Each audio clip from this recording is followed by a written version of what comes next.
si Zoe. Matapos mabalitaan ni Aling Susan ang pagpanaw ni Moira, ay agad itong pumunta ng Apex upang siguraduhin kung totoo ba ang nabalitaan nila. Kinumpirma naman ito ni na Annalyn at Lynette na tuluyan na nga daw binawian ng buhay itong si Moira.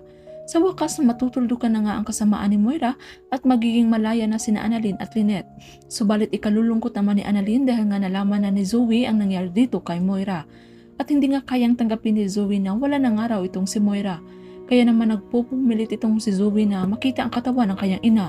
Kaya naman sasamahan siya ni na Doc Luke, Joy at Nerissa sa morgue. At kahit anong sigaw ni Zoe kay Moira ay hindi na ito talaga magising pa.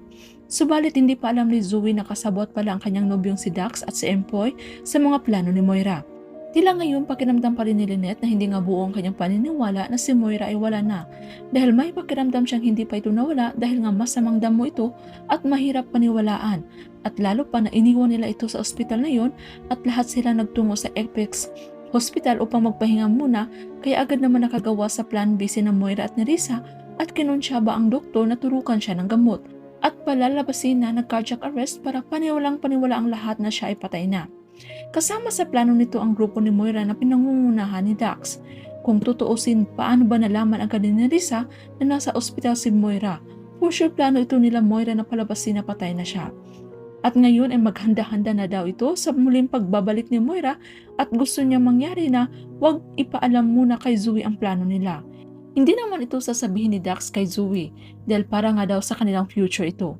Naku Dax, future baka mo, iba ka yan pa ang dahilan nakakamuhian ka ni Zoe. Kaya naman palabas lang daw ang lahat na patay na siya ngunit itinago lang pala ni Nerissa si Moira. Wala naman kasi imposible dito kay Moira lalo pa na itong loyal niya na kaibigan na si Nerissa ay sunod-sunuran lang sa lahat ng kanyang mga plano. Baka nga kasama sa plano ng dalawang ito na palabasin na mag-cardiac arrest at mawala ng hininga. Kaya naman kung magkabistuhan na ay dapat din makulong itong si Nerissa dahil number 1 kasabwat ito ni Moira upang mabulok din sa kulungan. Kaya naman kung isa ka sa naniniwala na pinaikot-ikot lang tayo ni Direk, ay paki-like at subscribe sa ating channel. Thank you for watching. See you next time.